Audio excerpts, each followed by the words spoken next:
Well, top of the morning, everyone. This is Patricia, and I am traveling for history. I'm in South Hero, Vermont today, and although this building is not on the National Register of Historic Places, I still liked its history enough that I thought you would also enjoy it, and I wanted to share it with you. Now, if you saw my shorts video on this, you did watch it, right? Then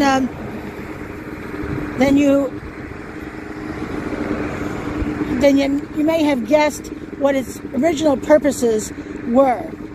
I was thrilled, still am, that I figured out two of its uses, but totally missed the third, probably most obvious of the three of them. So, some history to get us up to that point. This was built in 1816, that's 1/6, by local barn carpenters.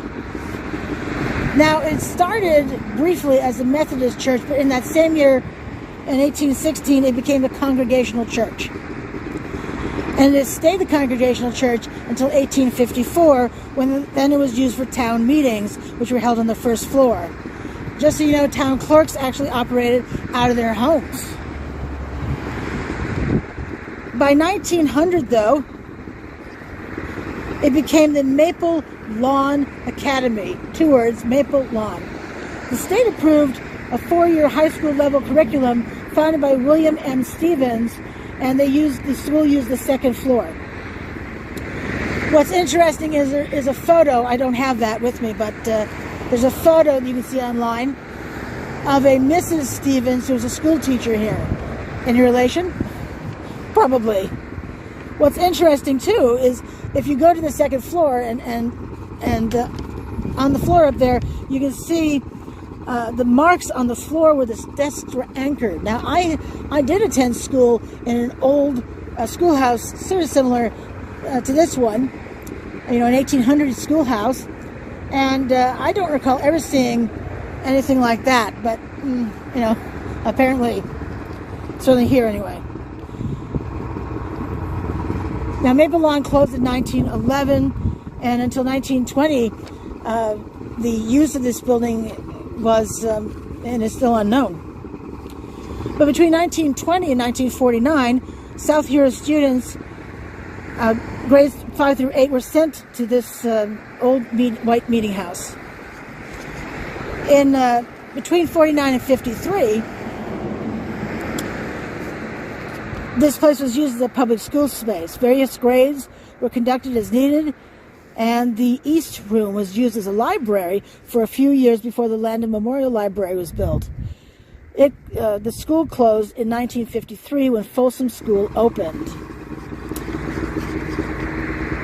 Now, understand too that when the town meetings were conducted here, starting in 1854, the building was then owned by the town of South Hero. In 1953, nearly 100 years later, until 1999, the South Hero Town Highway Department modified the east side first floor to accommodate town trucks. We're going to do a walk around in just a moment. I'll show you some interesting things about that. And then, so 1954 to the present, Granny's Attic moved to the old white meeting house from a small cubby on the second floor of the community hall, which is now the town clerk's office. 100% of the proceeds go to other nonprofits from Granny's Attic. From 99 to the present, the South Hero Volunteer Fire Department acquired the ground floor garage area as the Town Highway Department moved to their current location, which was formerly Malcolm Allen's garage. And in 2012, the town approved a bond to repair the steeple, which they then removed, reconstructed. They had the Folsom students help paint it, and then they put it back on top of the building here. And it's beautiful, isn't it? Let's see if I can get you a nice close-up of that. Maybe. My phone is kind of finicky in the weather like this.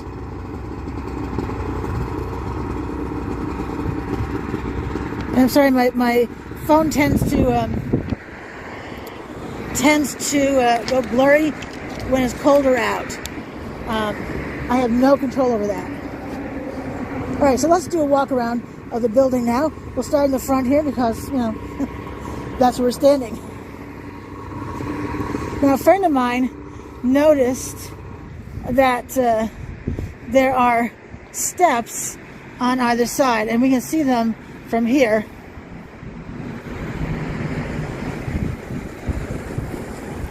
And on the other side as well. The other thing is readily apparent on the other side. And I have to wonder if those lead to a choir loft. I don't know. I have no idea. I've never been inside, and it's not open now.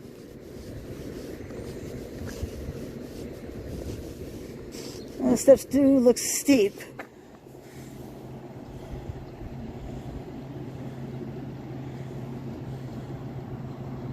I have such glare on my phone, I can't tell if I'm actually seeing it, really anything. But can't see anything on this side at all, so there's no point. There's a sign for Granny's Attic here. So, and here we have a sign in bronze. It says built 1816, First Protestant Church, First Town Hall. I had guessed a school and a town hall. And you'll see why I guess a school in just a moment. I have filmed a lot of town halls that have this look to it. So that was a good guess. I missed church entirely. Steeple on top, and I missed the church entirely. Yeah, that doesn't say much. Now, why did I think this is a school? Because look at this, these windows up here. These windows were likely the 1930s when the state of Vermont required schools to have windows, I think partially for more light, more ventilation, because these are sash windows, you can open them. That's what I'm thinking. Now here we have those overhead doors. So they had to remove part of the flooring on the first floor. And are you sitting down for this one? They removed some of the support beams in here to make this happen. Support beams. Let's think about that for half a second, right? Let's see if I can get far enough back so we can look at the roof line. Oh, we can see it in the building though. Yeah. Okay. I'm always wondering if people can see the stuff that I see in person. So, all right. So notice this garage here, right? Compared to that one over there. So let's look at W1 over here. That one looks pretty straight across, right? That top beam. Would you agree with that? Now we come over here to the one that's not labeled, the other bay. Do you see how this top bar is down on this side? And do you see further that that on the second floor the windows sag a bit? They're a little lower. The sill is a little lower than the one next to it on that one side. In the middle here there's a line as well. That's because by removing support beams, the building has sagged in this section. So that's unfortunate. And we can see it also along the roof line up here. See where there's like a break? It's a line up there at the top, and it's a little lower going that way. We'll see if I can show you the roof from the other end. I don't envision backing up far enough for this, but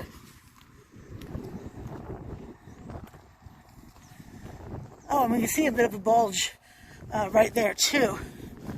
There's a bulge, and then it starts to go down. On actually both sides, it's bulging up right there. Okay, note to everyone, structural beams are there for a reason. Do not remove them unless you're going to replace them.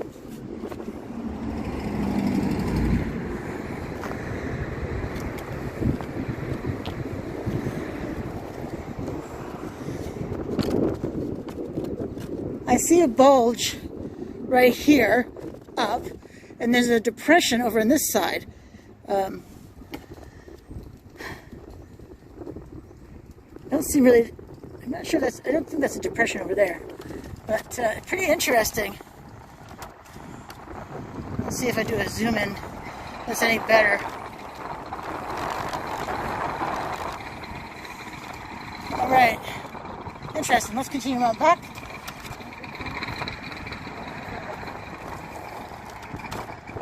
All right, let's continue to walk around of the back side of the building now. These stairs look dicey. I mean, can you see that they're leaning?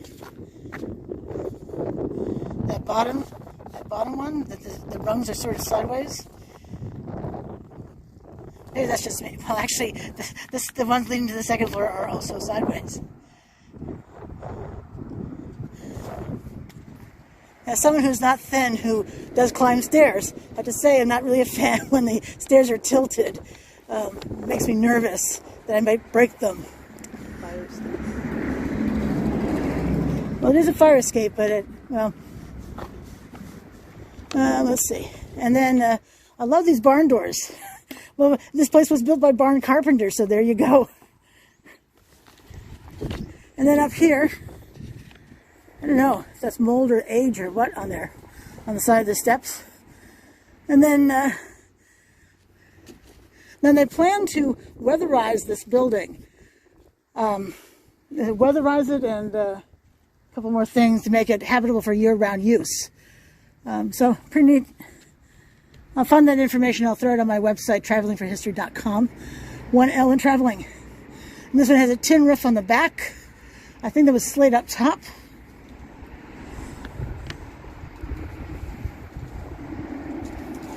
And we'll continue our walk around.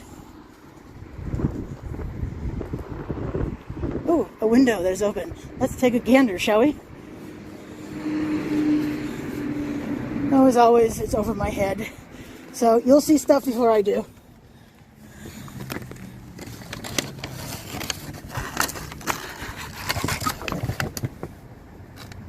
Actually, I think I can see some stuff.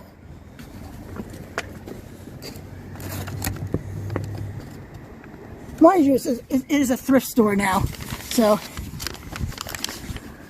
But I always hope to see something nifty, some architectural detail. And then we have this side. Ooh.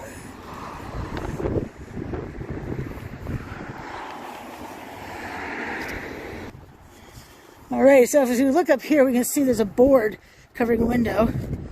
So it had an unfortunate mishap with something, maybe a bird, who knows.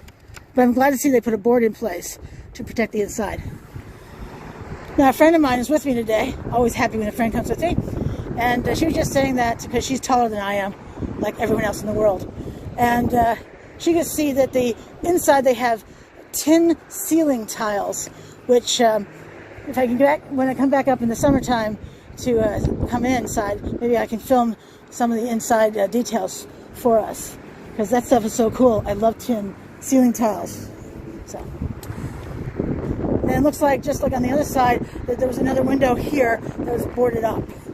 So, love the foundation as well. Nice. I'm guessing this is more from Isle La Motte's quarry, the limestone, but I'm not I don't know, unless it's brick. That's really about the only thing I recognize, to be honest.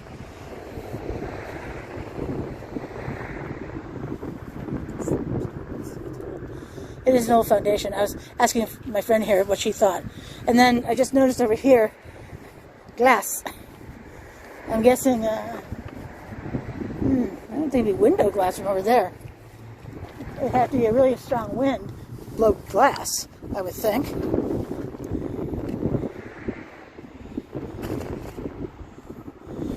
But again, I'm a tourist. So,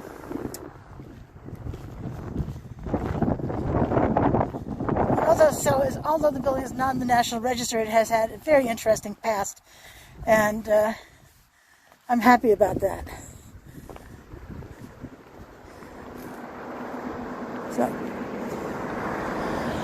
looks like there may have been a sign at the very top. See right here? Alrighty, well, this is Patricia and I'm traveling for history. I'm on all the social media you are too. Instagram, Facebook, Traveling for History on both of those, 1L. Twitter, Traveling for High 1, Traveling for HI numeral 1. And I'm on TikTok as well as Traveling for History. I upload to all my social media every day. And please follow me and subscribe to my channel. I really love that. And until I see you tomorrow, have a great day.